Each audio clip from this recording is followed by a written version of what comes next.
verdade, criteriosamente. Que vocês vão escolher ainda, né? Com certeza. Tá bom. Parabéns, viu, Carlinhos? Parabéns. Quem quiser, por exemplo, ter um exemplar, como é que faz agora? O telespectador está querendo conhecer a história.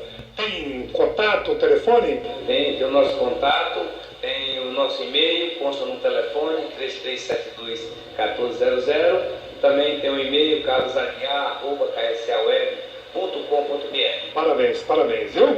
E foi na festa do Carlinhos Aguiar que eu convidei uma banda de baile para encerrar o programa de hoje com chave de ouro. Eles vão fazer a apresentação, depois eu volto para despedir aqui dos meus colegas jurados. Porque primeiro nós vamos...